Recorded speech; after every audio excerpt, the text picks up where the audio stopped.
JP모건 체이스가 44억 달러라는 큰 파생 상품 투자 손실에도 불구하고 시장 예상치를 뛰어넘는 호조세를 보였습니다. 2분기 순이익은 49억 6천만 달러, 주당 1.21달러를 기록했고요. JP모건의 주가도 6% 가까운 급등세를 나타냈습니다. 네, 계속해서 다음 헤드라인 뉴스 전해드립니다. 유럽연합 감독당국이 유럽은행들의 지난 6월 말까지 준수하도록 요구했었던 기본 자기자본 비율이죠. 9% 조항을 영구적으로 적용하기 위한 움직임을 보이고 있습니다. 9%까지 자기자본 비율을 올려야만 대규모 인출 사태, 즉 뱅크런을 피할 수 있다고 보고 있기 때문입니다. 이탈리아가 무디스의 국가신용등급 강등에도 불구하고 52억 5천만 유로어치 3년 만기 국채 이차를 성공리에 마무리 지었습니다. 낙찰 금리는 4.65%로 오히려 더 내려가 2달 만에 최저였습니다. 지난해 4%대 물가의 주범이던 전세 가격이 지난달까지 한 달도 거르지 않고 40개월째 올라 최장 상승 기록을 세웠습니다. 2억 원짜리 전셋집이 3년 남짓한 사이에 2억 6천만 원으로 값이 뛴 셈입니다. 네, 최근입니다. 지난주 1800선을 이탈했다가 하루 만에 회복한 적이 있는 코스피인데요. 이번 주 초반부터 보합권에서 등락을 거듭하며 방향성을 아직은 못 잡은 분위기입니다. 일단 지난 주말 뉴욕 증시와 유럽 증시 등 글로벌 증시는 폭발적으로 많이 뛰었죠. 다우존스 산업평균지수가 하루 만에 200포인트를 당겼는데요.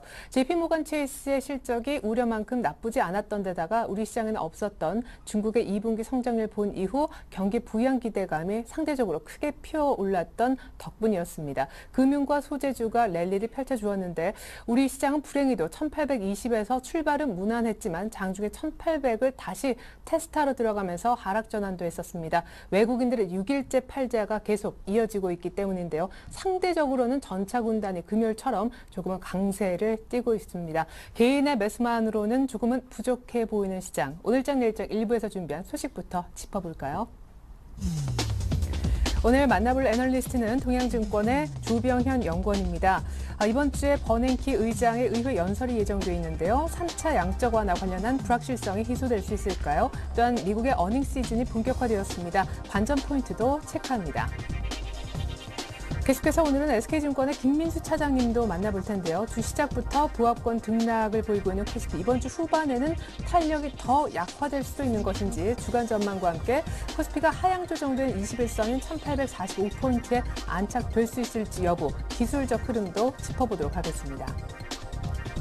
평택촌룸의 이기는 전략 시간에는 오늘도 역시 정우영 대표님 만나봐야겠죠. 코스피가 사는 개인과 파는 외국인들, 팽팽한 수급 대결 속에 방향을 못 잡고 있는데요. 어떤 식으로 나중에 방향성을 잡을지 여부와 지금 주식 비중을 늘려야 할 시기인지 방향성이 아직은 부재한 시장에 적당한 매매 시점까지 알려드리도록 하겠습니다.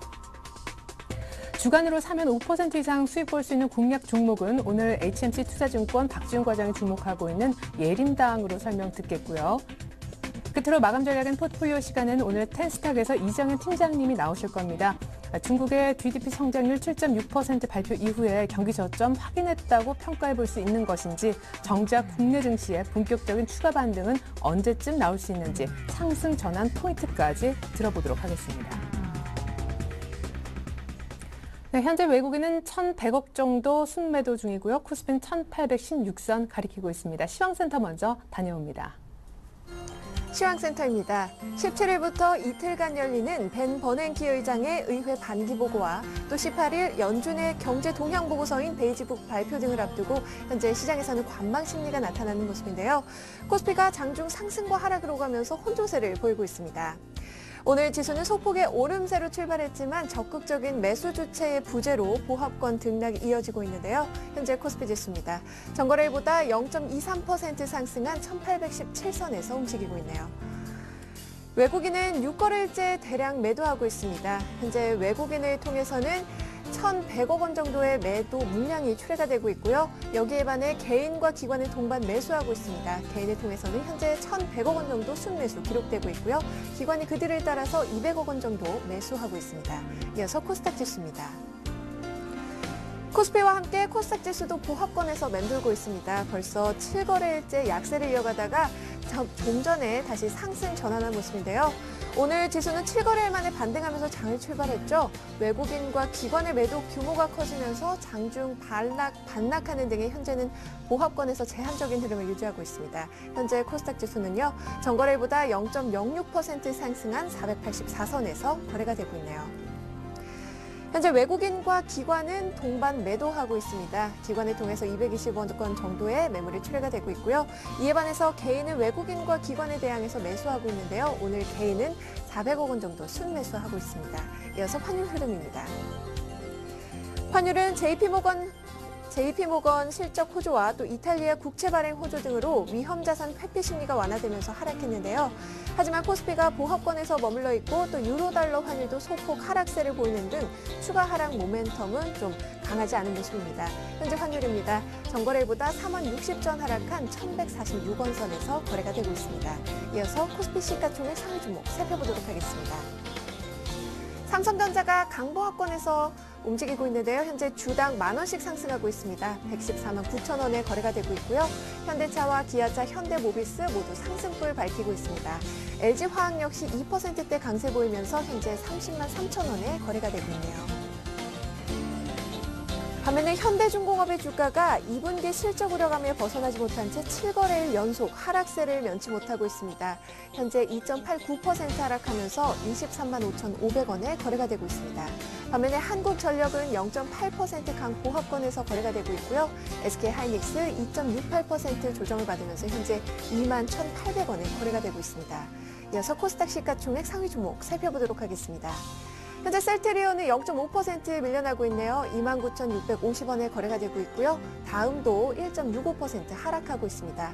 서울반도체와 CJ홈쇼핑도 약세를 보이고 있고요. 파라다이스 역시 5% 가까운 하락세를 보이면서 현재 12,550원에 거래가 되고 있습니다. SM과 CJNM은 보합권에서 현재 거래가 진행되고 있고요. 포스코 ICT 0.58% 상승하고 있습니다. 반면에 SFA는 1.92% 하락세를 보이면서 현재 5만 1,000원에 거래가 되고 있네요. 이어서 이 시각 특징 업종 및 테마 종목 살펴보도록 하겠습니다. 현재 업종별로는 혼조세를 보이고 있는데요. 경기 방어주들이 부진한 흐름을 보이고 있는 반면에 현재 외국인이 집중적으로 매도하고 있는 화학과 전기, 전자 그리고 운송 장비 업종은 오름세를 보이고 있습니다. 화학주가 중국 금리 인하 등에 따른 제품 가격 반등 기대로 업황이 점차 호전될 것이라는 전망에 오름세를 보이고 있는데요. 기관이 한 400억 원 정도 순매수세를 보이고 있습니다. 현재 호남석유가 2.5% 상승하고 있고요. LG화학도 2%대로, 이소화학이 1.9% 그리고 제일모직도 1.26% 오르면서 현재 96,700원에 거래가 되고 있습니다. IT 부품 관련주가 갤럭시 S3의 수혜 기대감으로 현재 동반 상승하고 있습니다. 아모텍은 13% 넘는 급등세를 보이고 있는데요. 7,020원에 거래가 되고 있고요. RF텍이 5.34%, 모베이스도 현재 4% 넘는 급등세를 보이고 있습니다. 태양기전이 9.51% 오르면서 현재 주당 1,200원씩 상승하고 있는데요. 13,800원에 거래가 되고 있습니다.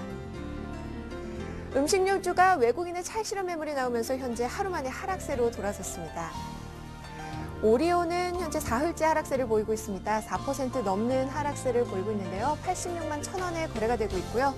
현재 CJ제당은 외국인이 80억 원 정도 팔고 있습니다. 현재 음식료주 대부분의 차익 매물이 이 CJ제일대장에서 출회가 되고 있네요. 현재 1% 넘게 빠지면서 28만 5,000원에 거래가 되고 있습니다. 자전거주가 올해 2분기 자전거 산업이 사상 최대 실적을 기록할 것이라는 증권사 호평에 현재 강세를 보이고 있습니다.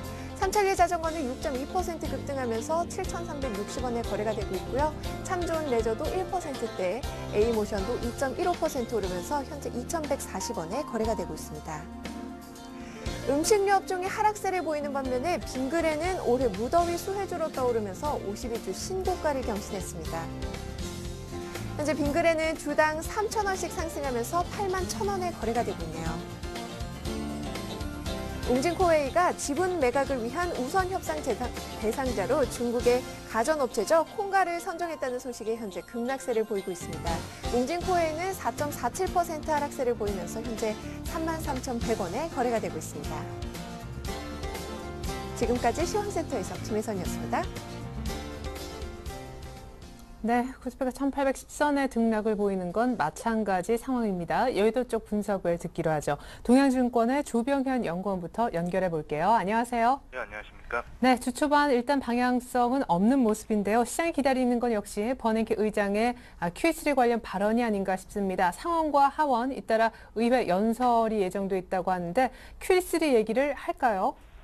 예, 그 말씀하신 대로 이번 주에 그 주목할 만한 이슈 중에 그 가장 중요한 것 중 한 가지가 바로 그 버냉키 연준 의장의 연설인 것 같습니다. 그 17일과 18일에 버냉키 의장은 그 상원과 하원에서 각각 그 반기 통화 정책과 관련된 연설을 할 것으로 지금 예정이 되어 있습니다. 아무래도 그 미국 경제 지표에 대한 우려가 지금 상당히 커지고 있는 상황인데다가 이것을 극복할 수 있는 대책 중 한 가지, 어떻게 보면 가장 직접적인 대책 중 한 가지인 그 QE3에 대한 어떤 결정권자 중에 유력한 결정권자 중에 한 명이라는 점에서 그 버냉키 의장에 대한 관심이 다시 한번 높아지고 있는 상황입니다. 거기다 이등이 이달 들어서 그 유럽은행, 그 ECB와 그리고 영국 그리고 그 중국 중앙은행까지 그 잇따라서 그 기준금리 인하나 또 양적 완화 규모를 확대하는 이런 경기부양적인 어떤 움직임이 지금 나타나는 상황이기 때문에 그 버냉키 의장에 대한 어떤 기대감이 상당히 높아지고 있고요. 이와 같은 어떤 양적 완화 기조에 동참할 수 있을 것인지 여부가 지금 향후 방향성에 지대한 영향을 미칠 수 있을 것으로 이렇게 판단을 하고 있습니다.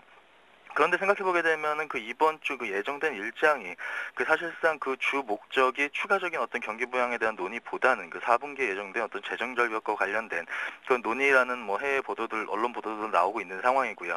거기다 실질적으로 그 통화 정책을 결정하는 그 FOMC가 아니라 지금 뭐 의회에서 이 통화 정책 기조에 대해 연설하는 그런 자리이기 때문에 어떤 전격적인 양적 완화 조치에 대한 결정이 이루어지기는 힘들다라고 이렇게 보고 있습니다. 다만 그 시장 참여자들이 그 학수고대하고 있는 그 QE3에 대한 어떤 긍정적인 검토가 이루어지고 있다든지 아니면은 그 뭐 경기 상황에 따라 추가 부양책 실행 가능성을 좀 높여주는 어떤 그런 언급들이 나타나는 정도라고 한다면은 시장은 그 긍정적인 반응을 보일 수 있을 것으로 생각을 하고 있고, 그 정도가 지금으로선 예상해 볼 수 있는 최선이 아닌가 이렇게 판단을 하고 있습니다. 네, QE3는 아니지만 관련된 언급 정도만 기대해 볼 수 있겠다. 한편 주말 뉴욕 증시 다우가 200포인트나 많이 오를 수 있었던 원인 중에 하나는 JP모건 체이스 등 일부 금융주 기업들의 실적이 좋아서라는 분석이 있는데요.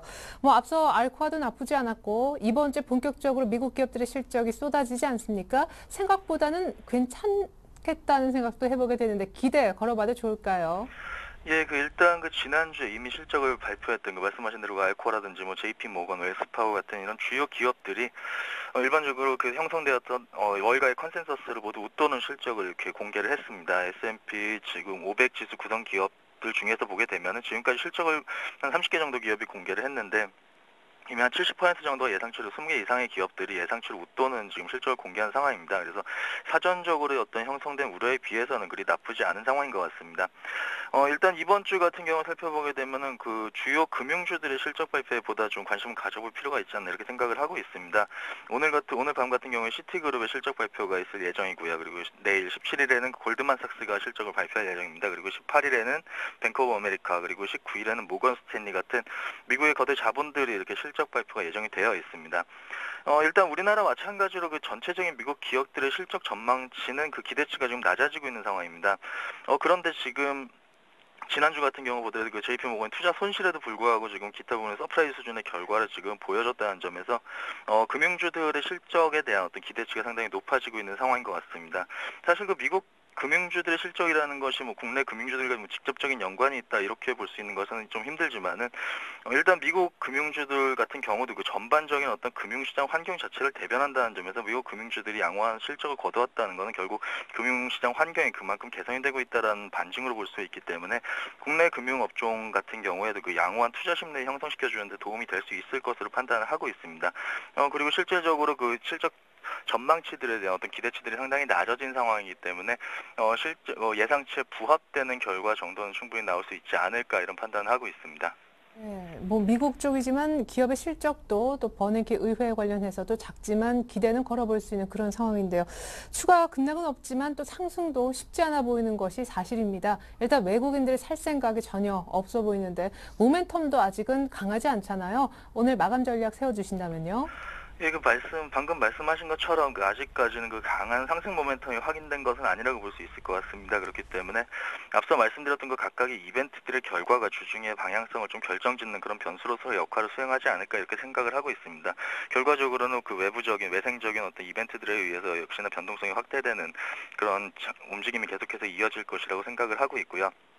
다만 국내 증시 같은 경우는 지금 이미 4번에 걸쳐서 1800선 전후에서의 어떤 하방 여직성이 일정 부분 확보가 됐다라는 측면에서 바라볼 필요가 있을 것 같습니다.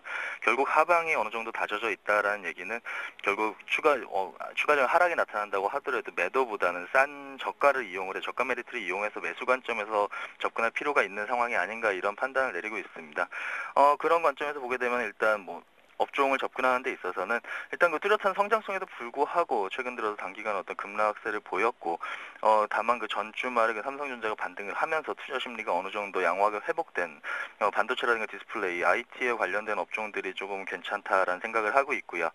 그리고 지금 국제유가의 하락세가 진정이 됐고 그리고 그동안 계속해서 노출돼 왔었던 중국 리스크에 대한 내성을 어느 정도 갖췄다고 판단이 되고 있고 거기다 가격 메리트까지 여전히 가지고 있는 화학 업종 같은 경우도 지금 관심의 대상에 올릴 수 있지 않나 이렇게 생각을 하고 있습니다. 네, 어느 정도 빠지는 거에 대한 걱정은 덜었다. 반도체나 IT 쪽 혹은 화학주 쪽을 이제 점점 사보자 이런 의견 들어봤습니다. 동양증권의 조병현 연구원님 분석이었습니다. 감사합니다. 네, 감사합니다.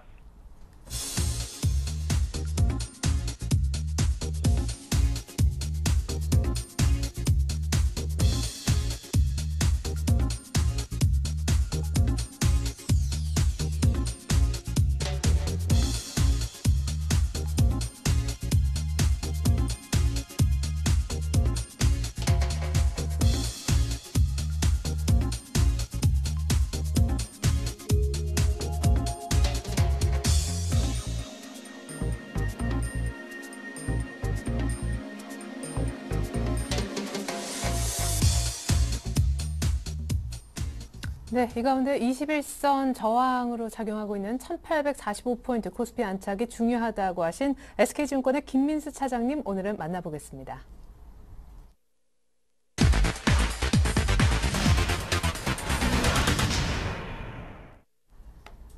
네, 차장님 안녕하세요. 예, 안녕하십니까. 네, 지난주 후반에 결국 사단이 났었죠. 1800을 이탈했다가 다행스럽게도 금요일 날 회복을 시키고 마무리가 됐었는데 오늘 소폭이지만 오릅니다만 또 큰 폭 오르는 건 아니잖아요. 이쯤에서 버냉키 의장이 한마디 해주면 참 좋을 것 같은데 기대 걸어봐도 좋을까요? 예, 솔직히 기대는 하고 싶지만은 막상 결과는 그렇게 썩 좋지는 않지 않을까라는 관점이 좀 이어지고 있습니다. 일단 전반적으로 말씀드린다고 한다면 일단 오늘 시장 아직 오후 들면서 지금 2시 넘어가면서부터 조금 시장이 탄력이 좀 붙는 가운데 아직까지는 그런 뚜렷한 어떤 시장에 대한 방향성을 좀 갖지 못한 어떤 관망세 흐름들이 좀 지배적이라고 볼 수 있을 것 같은데요. 일단 이번 주 같은 경우는 일단 주 초에 강세 흐름들을 보이다가 어떤 주 중반 이후부터는 조금 탄력이 좀 약화되지 않을까라는 관점 쪽으로 일단 시장을 접근하고 있습니다. 일단 무엇보다도 이제 미국 쪽에서 금융주들 특히 지난주 금요일날 JP모건 실적이 좋았었고요. 예상보다 좀 좋은 모습들이고 특히 거기다가 이어지는 어떤 시티그룹 특히 시티그룹 같은 경우는 오늘 아침에 배당을 좀 더 늘린다는 소식이 나와서 아무래도 좀 긍정적으로 영향을 끼치지 않을까라는 생각이 들고 있고요. 거기다가 이제 골드만삭스까지 이 전반적으로 금융주 중심으로 실적이 양호할 거라는 어떤 흐름들이 일단 주가 흐름의 어떤 바탕을 좀 이어가는 모습들이 아닐까라고 생각이 되고 있고요. 그런 가운데 일단 주 중반 이후에는 아무래도 IT 실적들, 특히 IBM이라든가 이런 대형 IT 종목들 쪽에서 일단 지난주 후반에 어떤 실적 흐름들을 조금씩 하회시킨 모습들입니다. 그래서 일단 생각하는 것보다 어떤 기대감이 좀 더 크지는 않을 가능성이 좀 더 크다고 생각되고 있고요.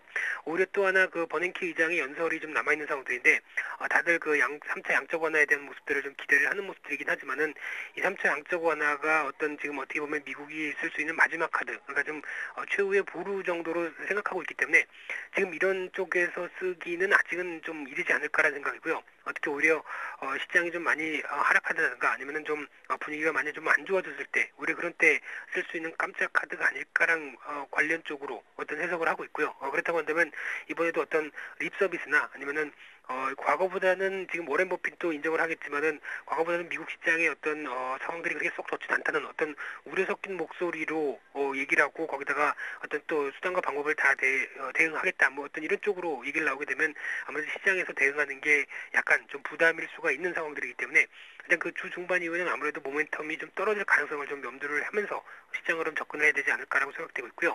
그런 관점에서 일단 그 주 초반 어떤 시장 분위기와 함께 약 한 1845선 어떤 21선 중심의 어떤 저항을 안착할 수 있는지 여부가 가장 좀 중요한 모습이라고 생각되고 있고요.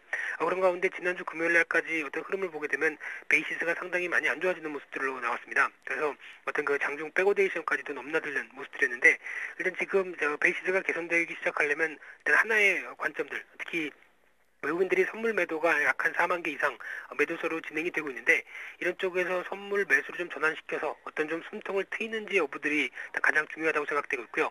어떤 그런 어떤 변화가 나오기 시작을 해야 일단 시장이 조금 어떤 그 상승에 대한 어떤 모습들로 좀 더 가닥을 잡을 수 있는 모습이라고 생각되고 있고 그런 흐름이 아니라고 한다면 아무래도 시장 탄력은 좀 떨어질 수밖에 없는 흐름이라고 생각되고 있고요. 그런 관점 쪽에서 일단 추가적인 상승 반등권이 들어오는데 21선 중심으로 안착을 할 수 있는지 여부들도 이번 주 초 관련돼서 가장 좀 중요한 모습들이 아닐까라고 생각됩니다. 따라서 시장 흐름들에 대해서 어느 정도 확신이 없는 어떤 흐름들이 좀 이어진다고 한다면 아무래도 어떤 추격 매수하면서 지금이 단기 저점이다라고 생각해서 들어가는 매수보다는 지난번부터 나왔던 어떤 장중에 어떤 낙폭이 좀 커졌을 때 들어가는 저점 매수 외에는 어떤 매수가 좀 의미가 없는 상황이 아닐까라고 생각이 되고 있고요. 일단 지금 어떤 적정 현금 확보하는 속에서 어떤 그래도 좀 조심조심 움직이는 전략 쪽으로 일단 계속 초점을 맞춰보고 싶습니다. 네, 추격 매수 말고 저점 매수만 하자. 주 후반엔 탄력이 더 둔화될 수 있다고 하셨는데 그럼 아예 추세적으로 밑쪽으로 좀 가는 거 확인하고 들어가는 게 좀 더 마음 편하지 않을까 생각도 드는데요. 예, 일단 뭐 여러 가지 확인할 것 중에 하나가 이제 제일 중요한 거는 지금 외국인들 쪽에서 변화가 없다는 점, 이 점이 가장 중요한 모습들이 아닐까 생각되고 있고요. 특히 무엇보다 외국인 쪽에서 수급만 어느 정도 좀 해결하는 모습들이 나오기 시작한다. 그렇게 되면 그때부터는 조금 전략들을 갖고 있던 종목 중심이나 아니면은 최근에 강한 종목 중심으로 조금 더 확대를 시키면 될 것 같은데 아직 그게 지금 확인되는 과정이 전이라고 생각되다 보니까 일단 지금은 뭐 어떤 조심하는 게 조금 더 좋을 전략이라고 생각이 되고 있습니다. 예, 관심 업종 궁금합니다. 어떤 섹터를 좀 기다렸다가 저점 매수 섹터를 보고 사면 좋을지. 사실 현대중공업 같은 업종 대표주도 지금 어닝 시즌에 와서 7일째 밀리면서 연 저점을 경신하다 보니까 업종 대표주 잘못 샀다가는 또 크게 마음을 좀 아프시게 할 것 같아서요. 어떤 업종 좋게 보고 계세요? 예, 업종은 일단 네 가지로 압축을 했는데요. 일단 그 IT 자동차는 계속 관심이 있는 모습들이고 특히 지난주 금요일 날 기관 쪽에서 매수세가 들어왔었을 때 가장 핵심적인 모습들은 IT와 자동차를 좀 끄는 모습들과 함께 장중 낙폭에서 좀 만회하는 모습들이 가장 눈에 띄는 모습들이었는데요. 그런 흐름이라고 한다면 아무래도 계속 그 중기적으로도 관심을 갖는 업종 쪽으로 계속 열어놔야 될 모습이라고 생각되고 있고요. 거기다 화학 업종 10% 정도를 계속 보유를 하고 있는 상황들인데 화학주는 그나마 이제 어떤 기초 소재들에 대한 모습들, 특히 가격들이 좀 반등하기 시작을 하고 특히 중국 쪽에서 금리 인하를 두 번째 한 이후에 이제 서서히 이제 유동성을 좀 공급하는 쪽으로 나오는 전략들이 계속 이어지게 되면 당장인 효과가 없다고 하더라도 수요 중심으로 어떤 실질적인 변화가 조금씩은 이어지지 않을까라는 관점이라고 한다면 화학업종 여전히 좀 좋게 보는 편이라고 생각되고 있고요. 그리고 소재업종 쪽에서도 일단 지금은 좀 부진하다고 하더라도 이 경기 회복 신호들 계속 좀 확인되기 시작하는 모습들만 이어지게 되면 아무래도 좀 변화가 좀 더 이끌어질 가능성에 초점을 두면서 소재업종까지 이렇게 일단 한 50% 미만 정도의 어떤 비중으로 말씀을 드리고 싶습니다. 네. 전체 포트 가운데 종목 주식 사는 건 한 35% 정도밖에 안 되시는 것 같은데 아까 조정 시 밀리면 좀 사자라는 관점에서 특별히 IT, 차, 화학 소재 가운데 화학주를 비중 확대하는 것이 단기적으로 수익률을 더 끌어올릴 수 있을까요? 화학주 적절한 매수 포인트 타이밍은 어느 정도라고 보십니까?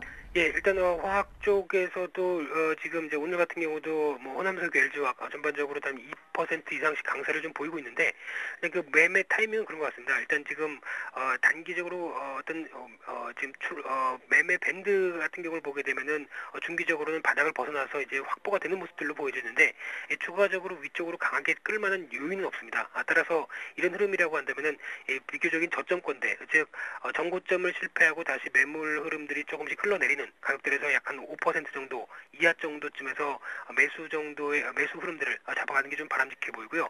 추가적으로 어떤 그 전고점대 넘어서 다시 한번 탄력 받을 때는 약간 또 어떤 물량을 줄이는 관점, 어떤 이런 식으로 좀 기술적으로 접근하는 차원이 가장 바람직하다고 생각되고 있고요. 그런 가운데 아직까지 지금 이제 중국 쪽의 수요라든가 어떤 경기 관련된 쪽에서의 개선 지표들이 조금씩 확인되기 시작하게 되면 오히려 그런 현상들이 나오기 때문에 일단은 눌림목 차원들, 특히 어떤 마디를 이끌어가는 어떤 눌림목 차원을 계속 공략하는 전략이 바람직하다고 생각됩니다. 네, 그럼 또 쉽게 얘기하면 화학주는 전 고점에서 한 5% 정도 조정받았을 때 사고 다시금 전 고점 부근까지 오면 5% 정도만 수익 보고 팔자는 얘기 맞습니까? 예, 그렇습니다. 예, 잘 들었습니다. IT, 차, 그리고 화학주와 소재 섹터만 좋게 보고 계시네요. 지금까지 SK증권 김민수 차장님 도움 말씀 들어봤습니다. 감사합니다. 예, 감사합니다.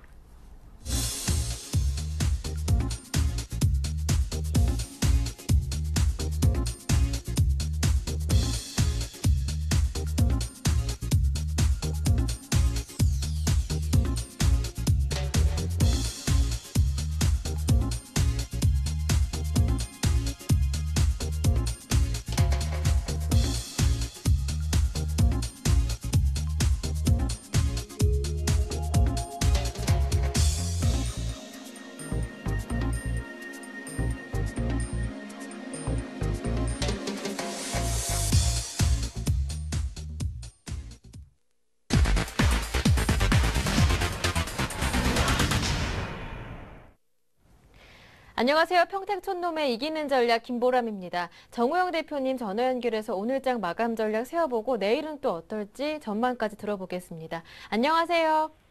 네, 안녕하세요. 지난주 금요일 반등하면서 1800을 회복했지만 오늘까지 외국인들의 매도가 이어지면서 더 오르지 못하고 보합권 등락이 반복되고 있습니다. 대표님은 오늘장 어떻게 보셨나요? 예, 금요일에 급격한 반등 이후에 오늘 완만한 등락이 좀 반복되고 있습니다. 오늘 전체적으로 봤을 때 일교차가 불과 14포인트밖에 안 되기 때문에 사실 금요일에 비하면 상당히 좀 완만하다 이렇게 볼 수 있겠는데요. 참고로 금요일에는 일교차가 약 47포인트였습니다. 거기에 비해서 오늘 약 한 14포인트니까 굉장히 좀 더딘 거죠. 그런데 오늘은 자연스럽게 정상이라고 볼 수 있겠고요. 이 시간 현재 1820선이 회복이 되면서 이제 양봉 나타내주고 있는데요. 아주 양호한 흐름을 나타내고 있습니다. 그리고 내일 같은 경우에도 결국은 삼성전자가 결정한다고 보고 있습니다. 오늘도 외국인들이 매도하고 있지만 삼성전자가 플러스가 나오니까 어떻습니까? 지수가 올라가지 않습니까? 그래서 내일은 삼성전자의 방향성에 따라서 어떤 극단적인 흐름이 나타날 것이다. 무슨 말이냐면 삼성전자가 이유쇼를 막론하고 2, 3% 올라가시면 지수는 좋을 것이고 아니면 반대로 해석하시면 되겠습니다. 자, 그리고 제가 한 가지 더 말씀드릴 게 뭐냐면 이제 아침 방송에서 전달해 드렸던 내용인데 워낙 중요하기 때문에 다시 한번 강조해 드리겠습니다. 1750선 이탈 후 추가 하락 시에 기관과 외국인들은 공멸한다 이런 표현을 제가 자주 썼거든요. 왜 그렇게 되는지 다시 한번 설명드리겠는데요. 기관은 삼성전자를 4월부터 현재까지, 이 현재라고 하는 것은 이제 지난주 금요일까지입니다. 평균 단가가 약 124만 원에 매수했습니다. 그러니까 현재 111만 5천 원이니까 115만 3천 원이니까 아직도 좀 많이 밀리고 있죠. 그래서 기관들은 124만 원에 약 1조 6,600억 정도 매수했기 때문에 기관들이 생존하기 위해서는 이게 105만 원 깨져서 100만 원까지 밀리는 이런 상태로 오기가 어렵습니다. 또 한 가지가 뭐냐면 외국인들의 코스피 매수매도 지수대와 금액인데요. 외국인들은 지난해 12월 이후부터 현재까지 약 1925포인트 수준에서 10조 원 이상 매수했습니다. 반면에 약 1888포인트 수준에서 5조 원 이상 순매도했거든요. 아직도 한 절반 이상 남아있는데요. 만약에 여기서 1750이 무너지게 되면은 기관들은 엄청난 손실이 발생하고요. 외국인들은 전반적으로 큰 폭의 손해가 발생하기 때문에 특별한 일이 없다 그러면 1750선은 무너지지 않으니까 여러분들이 좀 마음 편안하게 가시라 이런 뜻에서 제가 이걸 다시 한번 강조해 드렸습니다. 네, 수급으로 봤을 때 1750 정도에서 중기 바닥권 형성이 가능하다 이렇게 보신다면 주식 비중은 지금 현재 얼마큼 담아야 합니까? 네, 금요일에 제가 1775선이 이탈될 때 50에서 75%를 매수하자 그랬습니다. 그리고 종가에서는 1800선 넘어갈 때 이제 75에서 100% 매수하자 그랬는데 역시 이번에도 저점 매수에 성공했기 때문에 그대로 해주시면 되겠습니다. 자, 1800선 이상이 유지되는 한 75에서 100% 유지해 주시고요. 1775선이 이상 되면 50에서 75, 1775선이 무너지면 25에서 50, 만약에 극단적으로 1750선이 무너지면 0에서 25% 해주시기 바랍니다. 저희는 뭐 5월에도 그랬고 6월에도 그랬고 7월에도 마찬가지입니다. 저점에서 매수했기 때문에 여기서 좀 올라가서 물론 뭐 물량 정리하는 것도 있지만 그렇게 하지 마시기 바랍니다. 제가 이제 다음 주 초나 이번 주 후반부에 다시 한번 시황을 전달해 드릴 건데요. 이번에 만약에 상승하게 되면 조정 없이 갈 수도 있기 때문에 어설프게 뭐 1850에서 1900 간다고 쉽게 던지지 마시기 바랍니다. 늦게 잡은 분들은 그렇게 할 수밖에 없습니다. 하지만 싸게 잡은 분들은 급할 게 없어요. 그러니까 그냥 이 비중 그대로 유지해 주시기를 제가 부탁드리겠습니다. 네, 지수 1800 이상에서는 75% 그리고 전업이라면 100% 비중을 설정해 주셨는데요. 그렇다면 오늘 새롭게 담을 종가 공략 업종과 종목도 소개해 주시죠. 예, 제가 그 코스피에 대해서는 뭐 계속해서 말씀드렸지만은 전기전자, 화학, 증권 이렇게 세 가지를 말씀드렸습니다. 전기전자는 주도 업종이기 때문에 그렇고요. 예. 화학은 앞서서 말씀하셨던 분처럼 저도 똑같은 관점을 갖고 있고요. 그리고 증권은 저위험 고수익이다 이렇게 말씀드렸었는데 실제적으로 저는 그 고객들에게 그 엄선한 종목이 사실 LG 디스플레이하고 SK였습니다. 두 개는 계속 이제 지수하고 관계없이 홀딩하자 그랬는데 예. 지금 이번에 소개시켜드릴 종목이 뭐냐면 바로 코스피 철강금속이고요. 근데 네. 테마는 SNS 관련인데 바로 동국제강입니다. 동국제강은요, 제가 왜 추천해드리냐면요, 절대 저평가 소외집니다. 흔히 우리가 그런 말 하잖아요. 뭐 묻어둘 거 없습니까? 혹시 그냥 길게 보고 한번 투자할 거 없습니까? 이런 질문을 하지 않습니까? 거기에 딱 맞는 주식이 바로 동국제강입니다. 그래서 만약에 1775선이 다시 무너지는 상태가 오면은 그때는 뭐 던지세요. 왜냐하면 지수를 이길 수 있는 우량주는 없습니다. 그래서 그렇다면 던져야겠지만 그게 아니라 그러면 여러분들이 한번 속된 말로 묻어두셔도 결코 이거는 손해보는 장사가 아닙니다. 왜 그러냐면 제가 분석한 결론으로는 코스피 100종목 중에서 가장 저평가되어 있습니다. 그래서 이거는 여러분들이 한번 길게 보고 한번 투자해 보시길 바라겠습니다. 네, 오늘 종가 공략 업적으로는 철강, 금속, 종목은 동국제강 주셨고요. 테마는 지난주와 마찬가지로 SNS 관련주 관심 유지하십니다. 말씀 잘 들었습니다. 고맙습니다. 네, 감사합니다. 네, 지금까지 평택촌놈의 이기는 전략 김보람이었습니다.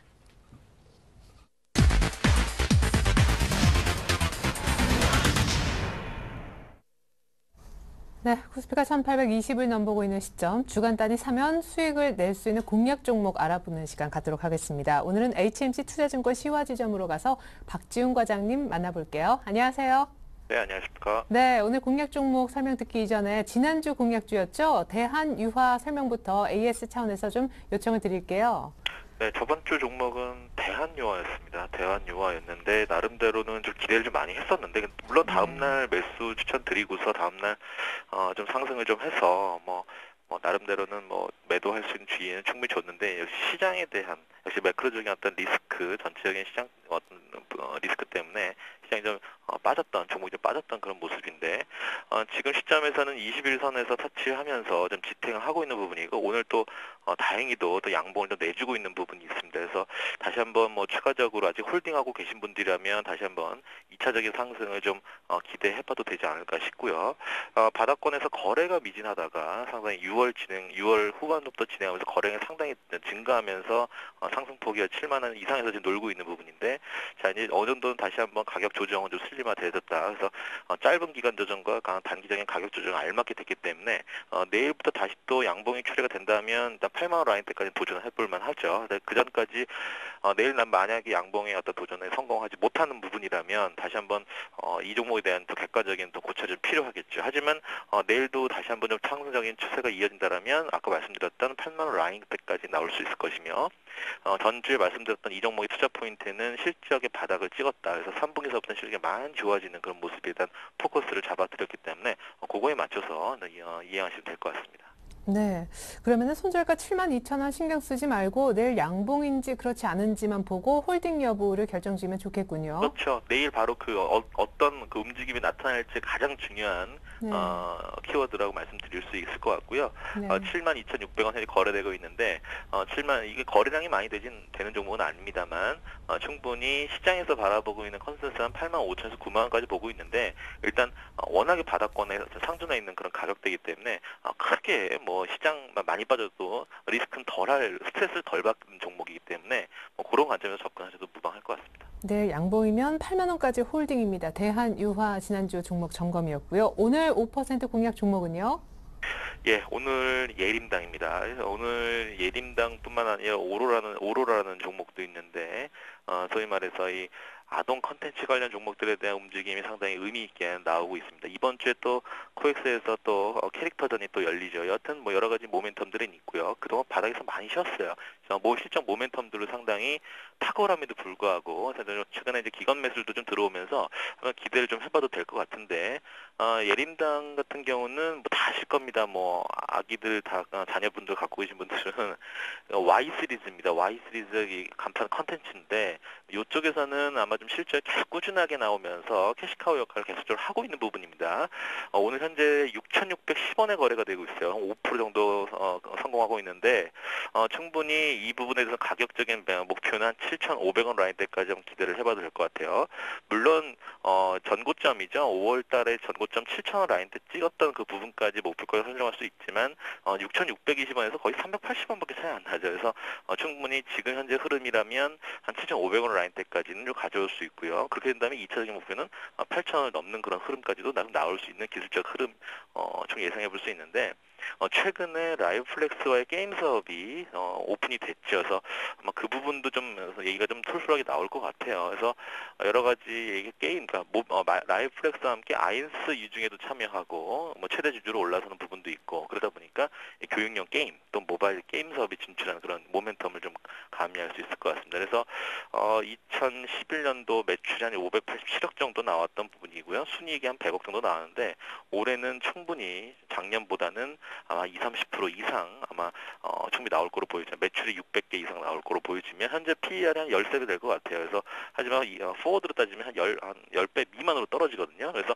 영업이익이 워낙에 높은 회사이기 때문에 한번 충분히 실적 모멘텀과 더불어서 게임 쪽의 어떤 모멘텀을 가미하는 그런 흐름이 나온다면 또 이번 주에 또 아까 말씀드렸듯이 캐릭터전이 있기 때문에 한번 윗방향으로 한번 기대를 한번 해봐도 되지 않겠나 싶습니다. 네, 5월 전 고점보다 더 갈 것이다. 7,500원을 불러주셨는데 문제는 오늘 뭐 여러 가지 재료가 또 나오면서 5.5% 급등한다는 점입니다. 매수 가격은 화면에 나가는 것대로 6,500원, 6,600원 약간 눌림시살까요? 아까 제가 6,600원 미만으로 좀 잡아드렸던 현재가가 약간 6,580원 정도였거든요. 그래서 조금 올랐던 부분이 있는데 네. 종가까지 봐야겠지만 아마 6,600원 정도가 적절한 진입 가격이 되지 않겠나 싶습니다. 네, 예림당 희망 매수 가격 적절한 매입가도 알려주셨고요. 무엇보다 게임도 쪽의 시너지까지 기대해 볼 수 있겠습니다. 7,500원 오늘의 공략 종목 예림당 가격 설명까지 들어봤습니다. 감사합니다. 네, 감사합니다. 자, 2시 36분인데요. 마감 이제 한 20분여 정도밖에 안 남았는데 코스피가 1820도 회복을 해주고 있습니다. 다시 한번 전략 세워보고 포트폴리오 얘기도 들어볼게요. 오늘은 텐스탁에서 이정현 팀장님이 함께 해주시겠습니다. 안녕하세요. 안녕하세요. 네, 오늘 모습도 의외로 또 오후에 들어서 힘을 좀 내주고 있지만 금요일날 무엇보다 중국의 2분기 성장률이 나오고 나서 1,800을 챙겨왔단 말이죠. 7.6% 성장한 것으로 3년 내 최악의 성장. 이제 중국 경기가 저점을 찍었다. 이렇게 평가하고 계시다고요? 예, 이번 중국 발표 자체가 2009년 1분기 이후에 가장 낮은 수준이었습니다. 예상치인 7.7%보다는 약간 낮은 7.6%로 발표된 점은 일단 결국 시장이 우려하고 있는 경착륙을 잠재우는 결과치였습니다. 그리고 이번 GDP 결과의 특징이 수출과 무역 수지는 개선이 되었지만 내수 부진이 주 원인이었기 때문에 기자회견에서도 새로운 소비 관련 제도를 마련한다는 발표를 할 정도였습니다. 게다가 중국 쪽의 신규 대출이 금리 인하 이후에 급증하는 모습을 보이고 있었습니다. 소비 증가가 예상된다는 점에서 향후 중국의 GDP가 개선될 것으로 여겨지고요. 이것이 지금 경기 저점이고 만약에 여기서 지준율 인하 같은 조치가 추가적으로 한 번 더 나온다면 이제 아무래도 이제 시장은 더욱 탄력받고 이제 상승하는 기조로 되지 않을까 하는 생각입니다. 예, 근데 사실 중국 경기의 저점, 이제 턴어라운드, 경기의 턴어라운드 관점은 3분기가 나와 봐야 2분기가 저점인지 알 수 있는 것 아닐까요? 예, 맞습니다. 이제 아직까지 속단하기는 어렵지만 그래도 지금 이제 금리 인하에 따라서 그 조치에 해당하는 이제 반응이 조금씩 오고 있기 때문에 그래서 지금이 저점으로 여겨지고 있고 일단 3분기를 아직 봐야 되긴 하지만 그래도 지금이 이제 턴어라운드를 해서 이제 다시 상승으로 가는 이제 시작점이라고 보실 수 있겠습니다. 네, 무엇보다 이제 주초 월요일이니만큼 금주 증시 전망을 좀 여쭤보고 싶은데 버냉키 의회 그 연설에 대해서도 기대를 많이 갖고 가면 안 된다. 주 후반이 오히려 더 탄력은 약화될 수 있다는 분석도 앞서 들어봤습니다. 의견이 같으신지 주간 전망 부탁드릴게요. 예, 일단은 버냉키 의장의 이제 양적 완화에 대한 언급이 나와준다면 이제 가장 큰 이제 모멘텀이 되겠죠. 이제 그렇게 보면은 이제 지금 솔직히 IT 업종도 살짝 주춤하는 모습 보이고 있지만 그래 더 탄력받고 올라갈 것이라고 지금 생각되고 있습니다. 일단은 먼저 이제 미국 쪽에서 이제 실적 발표가 있었죠. 이제 그쪽의 얘기를 좀 해보면 네. 일단 미국 쪽에서는 지금 현재 긍정적 기대감이 몰려오고 있죠. 일단 뭐 JP 모건에서 실적 발표도 있었고 2분기 실적이 이제 전년 동기 대비 좀 4.7% 감소한 모습 보이긴 했습니다. 뭐 그러나 이제 시장 예상치보다 이제 큰 폭 증가하면서 이제 시장이 호재 불러왔죠. 이제 게다가 이제 파생 상품 손실이 이제 50억 불을 넘어서는 이제 손실이 확정될 것으로 여겨지긴 합니다. 예상보다 이제 하지만 이제 예상보다 크게 이제 실적이 개선된 것을 바탕으로 이제 5월에 중단했던 이제 자사주 취득과 이제 배당 계획을 유지하겠다는 발표를 했고요. 여기에 이제 웰스파고도 이제 전년 대비 17% 정도 이제 증가하였고요. 이제 그렇게 발표를 하면서 이제 시장이 우호적인 모습 보여주고 있습니다.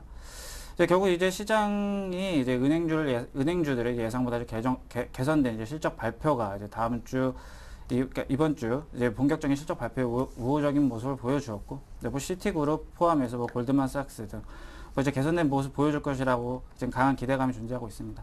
이 상황에서 이제 QE3에 대한 언급까지 나온다면야 뭐 정말 강한 모멘텀이 되겠지만 그래도 이 정도만 은행 쪽에 이제 실적 관련해서만 봐도 이제 괜찮은 지금 모멘텀이 유지되고 있는 것이 아닌가 하고 생각하고 있습니다.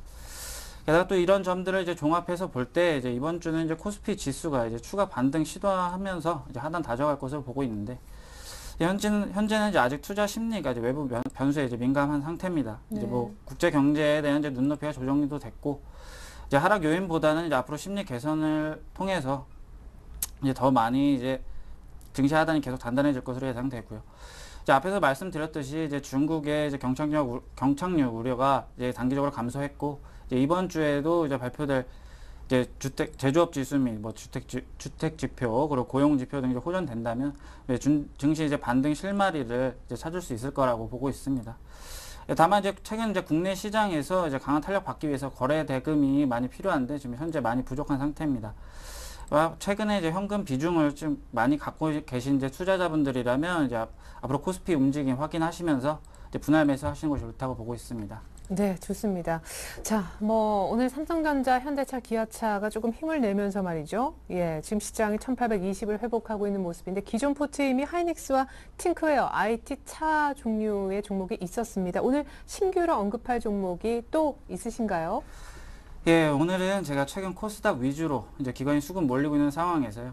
이제 코스닥 실적주에 이제 집중해야 할 것으로 보이고 있습니다. 뭐 이제 이번에 이제 가지고 나온 종목은 2분기 어닝 서프라이즈가 이제 기대되는 코스닥 IT 종목인 인프라웨어를 가지고 나왔는데요. 네.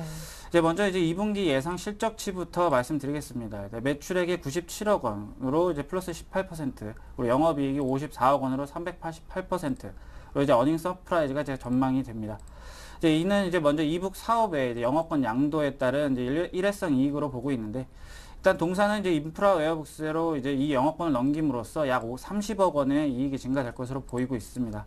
그리고 또 하나가 이제 바로 이제 화제 중심에 있는 갤럭시 S3에 관련된 것인데요.